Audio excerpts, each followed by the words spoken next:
আসসালামু আলাইকুম বন্ধুরা, সবাই কেমন আছেন? আশা করি সবাই ভালো আছেন। আমিও আল্লাহর রহমতে মোটামুটি অনেক সুস্থ আছি। তো এই যে দেখতে পারতেছেন আমাদের খরগোশের ঘর কেমন বানিয়ে দিয়েছিলাম আর কেমন করছে। এই খরগোশগুলা সারাটা দিন শুধু গর্ত করে যাই হোক, তারা তাদের মতো ঘর বানিয়ে নেক, এখানে আমাদের কোনো আপত্তি নেই। অবশ্য অনেক মাঠে খুঁড়ে ফেলেছে, তো এটা অনেক কোনো সমস্যা হবে না। থাক। এই যে সাদা মুরগিটা দেখতে পারতেছেন, এই সাদা মুরগিটা ডিম পারবে শুধু এদিক সেদিক ছোট করে। আর এই যে দেখতে পারতেছেন আমাদের মিশরীয় ফার্মি মুরগগুলা, মাশাআল্লাহ অনেক ভালো আছে, সুস্থ আছে। আর গাইজ আরেকটা জিনিস আমি আপনাদেরকে বলছিলাম না যে আমাদের কোয়েল পাখি কিছুদিনের মধ্যে ডিম পারবে, তো মাশাআল্লাহ যেমন বলা তেমন কাজ। সকাল সকাল ঘুম থেকে উঠে দেখি আমার ছোট ভাই বলতেছে আমাদের কোয়েল পাখি নাকি ডিম পারছে, তো ভাবলাম আপনাদের সাথে সেটা শেয়ার করি। আর এই যে আমাদের আরেকটা মুরগি, এটা প্রায় 10-12টা ডিম তুলে দিচ্ছে। এটা অবশ্যই এখানে একটা মুরগির ডিম না, আমাদের যে সাদা মুরগিটা কিছুক্ষণ আগে দেখাইছি না, ওই সাদা মুরগির ডিমটাও এটার মধ্যে আছে শামিল। আর এই যে আমাদের পুরাতন যে মুরগিটা বসছিল এইটা। আর এই যে আমাদের কোয়েল পাখি।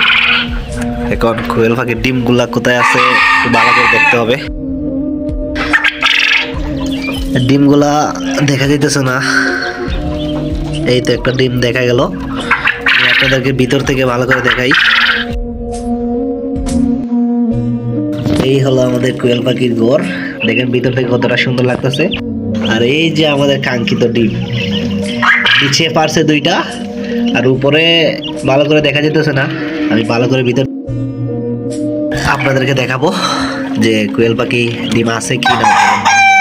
এই যে দেখতে পাচ্ছেন, এখন ডিমগুলো সংগ্রহ করি, আপনারা দেখতেই থাকেন।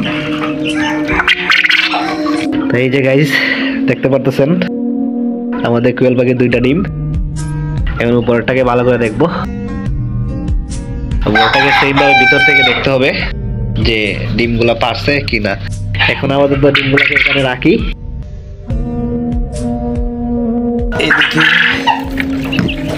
এই তো গাইস এখানেই তো দেখা যাইতেছে ডিম। এই যে দেখতে পারতেছেন কোয়েল পাখিগুলাকে সরাই এখান থেকে। এই যে একটা ডিম, এই যে একটা ডিম, এই যে দেখতে পারতেছেন, এটাকে রাখি এখানে। আর এই যে আরেকটা ডিম, ওটা আমি হাত দিয়ে ডিমটাকে আনার চেষ্টা করতেছি। এই যে দেখতে পারতেছেন, এই যে গাইজ মোট 7টা ডিম পারছে। এই যে 4টা ডিম পারছে, মাশাআল্লাহ আমাদের কোয়েল পাখির প্রথম ডিম। সবাই আমাদের কোয়েল পাখির জন্য দোয়া করবেন। আর আমি যেমনটা আপনাদেরকে বলেছিলাম, ফার্মি মুরগ যখন ডিম পাড়া ধরবে তারপর থেকে 1 সপ্তাহ যতগুলো ডিম পারবে আমি সবগুলো মসজিদে দান করে দিব। সেইভাবে কোয়েল পাখিগুলো ফার্স্ট অফ অল যে ডিমটা পারবে সেই দিন থেকে শুরু করে আগামী 1 সপ্তাহ, আজকে 1 জুম্মার বার, আগামী সপ্তাহে ভিতরে যতগুলো ডিম পারবে সবগুলা ডিম আমি মসজিদে দিয়ে দিব। তো গাইস সবাই আমাদের কোয়েল পাখির জন্য দোয়া করবেন, আর যাতে আল্লাহ তাআলা আমাদের ব্যবসার মধ্যে বারাকা দান করেন। কোয়েল পাখিগুলো যাতে সুস্থ থাকে, সবল থাকে, আর বেশি বেশি তাদের ডিম পারতে পারে, এই জন্য দোয়া করবেন। এখন আপনারা সাথেই থাকুন, দেখতেই থাকুন, আমি কোয়েল পাখিগুলোকে খাদ্য দিব। এখন অবশ্যই কোয়েল পাখির ডিমের সময় কোয়েল পাখিকে ভালো ভালো খাদ্য দিতে হবে, বেশি বেশি খাদ্য দিতে হবে, যাতে কোয়েল পাখিগুলো পুষ্টিটা বেশি পায়, যাতে কোয়েল পাখিগুলো পুষ্টি বেশি পায় আর ডিম বেশি পারতে পারে। দেখে না খাদ্য একদমই নেই। আর আমাদের ডিমগুলো এখানে আমি রাখি।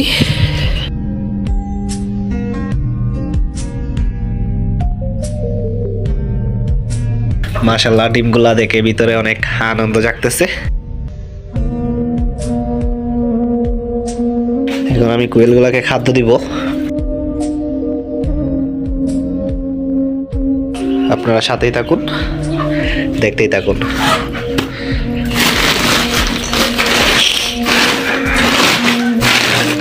এখন থেকে চিন্তা করতেছি যে কোয়েল পাখির জন্য আলাদা ফিড আছে, সেই ফিডগুলো কিনে আনবো।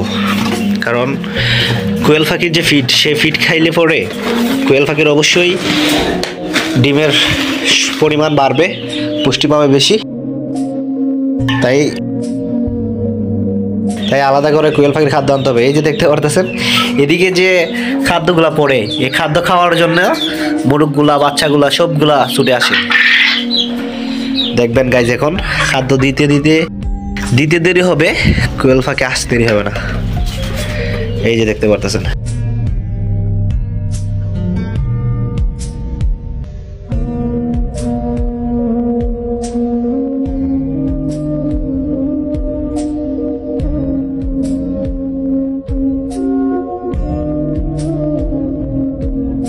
দেখেন গাইজ কতগুলো সুন্দর লাগে, কত সুন্দর লাগে।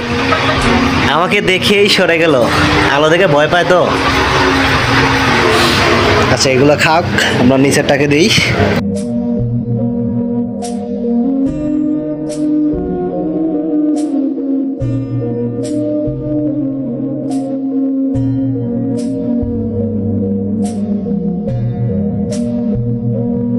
পানি তো মোটামুটি দেওয়া আছে, পানি দেওয়া লাগবে না। এটা কি কোয়েল পাখি বের হলো কিভাবে? কিছু তো বুঝতে পারলাম না গাইস। কোয়েল পাখি বের হলো কোন দিক দিয়ে?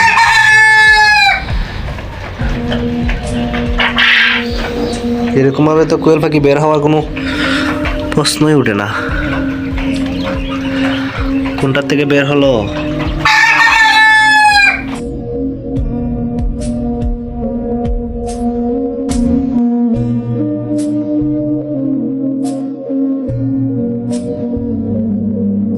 এটাকে ভালো করে লক করে দিলাম যাতে করে কোয়েল পাখি বের না হইতে পারে। সম্ভবত এই দরজা দিয়া আর নয় এই দরজা দিয়া, যে কোনো একটা দরজা দিয়ে বের হইছে।